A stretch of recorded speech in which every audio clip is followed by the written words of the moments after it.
Welcome everyone. We're working on homework 2.5 and this is question number 7. And 7 has 3 parts, A, B, and C, but this video is going to focus primarily on A. And I think it'll take long enough that A will be enough for now.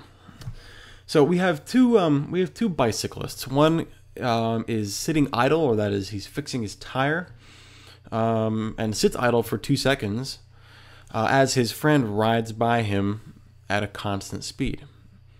And so after 2 seconds, the first bicyclist gets on his bike and accelerates to catch up with his friend. And the question in A is, how much time does it take for him to catch up with his friend? So there's a couple of different ways to think about this, but the way that I'm going to use right off the bat is by drawing a velocity time graph. And that's not a very straight line right there. Let me try that again. A velocity times time graph. And I'm going to make my time slightly longer. That's t, and this is v. And before I write anything on it, we want to write down some of our givens that we know about our problem. Well, first of all, we know that we have two bicyclists. So my bicyclist I'm going to write in on the graph in red, and the friend is going to be blue, and he'll be indicated by the F.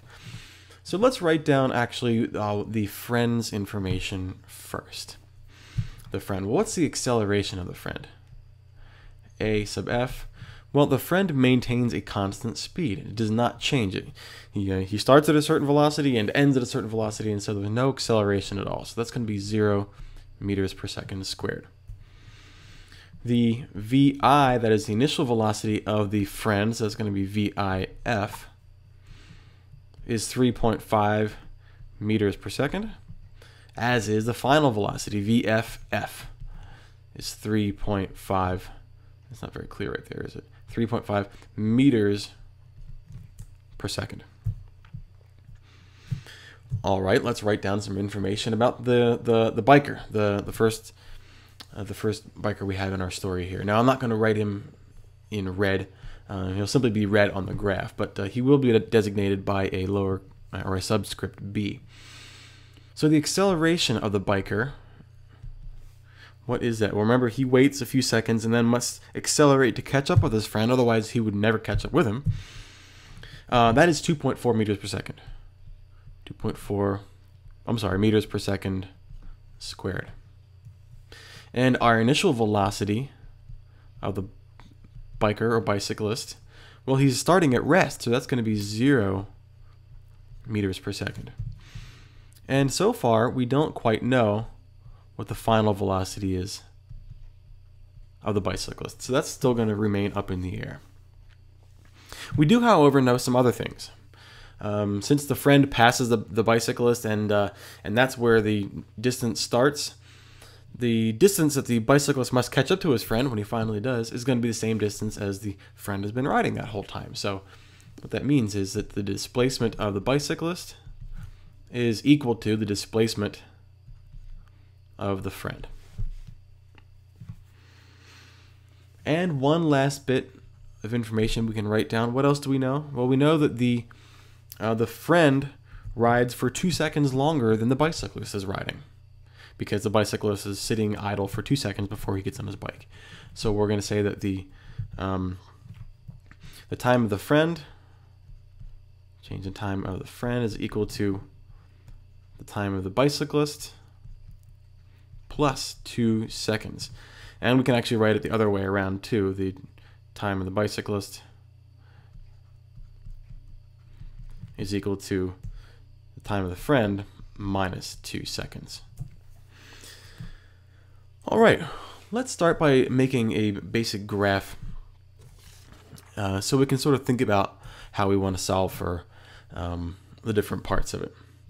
Well, we have our friend riding by at 3.5 meters per second and maintains a constant speed all the way until the bicyclist catches up with him. So there's no acceleration. Acceleration of the friend is 0 meters per second squared. We have time right here, so we have, let's just call that 1 second, 2 second, 3, 4, 5, 6, 7, and so on. And the bicyclist is going to be sitting at 0 velocity for 2 seconds, right? Remember, because that's 2 seconds right there.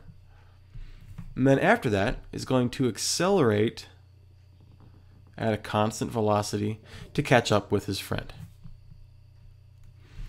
So we know this acceleration right here, A of the bicyclist, that's 2.4 meters per second squared. Okay, so let me switch back to blue right here. What else can we write on here? Well, again, we know this first segment is 2 seconds. So this distance from here till whenever they catch up to each other, I'm sorry, not distance, that amount of time. The distance is what we want to eventually find as well, but the amount of time, delta t, we're going to call that amount of time for the biker, that is for the biker riding his bike. That's going to be that right there. And this whole time from here all the way to the end, that's going to be the amount of time for the friend. Okay, it's a little crooked right there, but you get the idea. And of course, this is 2 seconds right in there. So we have a difference of 3.5 meters per second in velocities, in starting velocities. So this is the way to think about it. We have our friend riding by at a constant velocity, and the bicyclist is at no velocity and then accelerates up to catch up with his friend. Now the best way that we can solve for the time of our bicyclist is to think of some way to relate the two bicyclists to each other. They have different velocities at any one time. They have different accelerations and so forth. So we want to look at what is equal between the two of them. And the thing that sticks out to me as being equal is the distance that they both ride. So what we should be able to do is find an equation that solves for each of the individual bikers' distances or displacements, set them equal to each other, and then we should be able to solve for the time of the bicyclist, because we also have that time of the bicyclist in relation to the time of the friend as well. So let's write down first of all the an equation that relates the displacement of the friend and the displacement of the bicyclist, but in relation to what we're given for each one. We have the friend right here, and this is all the bicyclist right here. So for the friend, we have acceleration, we have initial velocity and final velocity, and we want to write it in with respect to time, because time is what we're trying to find out. So let's just start up at the top here. The displacement of the friend. Well, what equation do we have that relates those acceleration, velocity, and velocity? Well, that would be probably our equation number 3, which means that the displacement of the friend is 1/2 times the initial velocity of the friend plus the final velocity of the friend times the amount of time spent riding by the friend. Okay, and over here on the right hand side, let's write a distance equation or a displacement equation for the bicyclist with respect to what we're given for that person as well. Now we're given the initial velocity, that's 0 meters per second. We're given the acceleration, and we're given actually we're not given the time as well. That's what we're trying to find out. But that'll be okay because, well, you'll see in just a minute.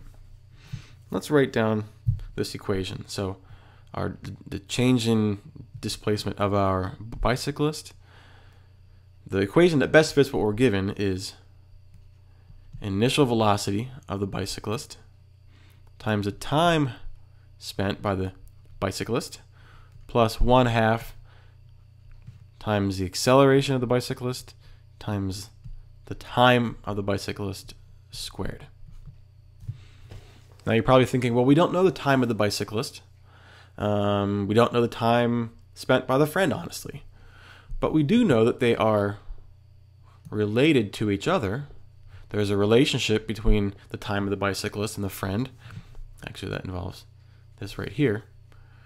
But it's because we said over here that one is simply 2 seconds apart from the other one. And since we know that, and I'll write this in red right here, this is important.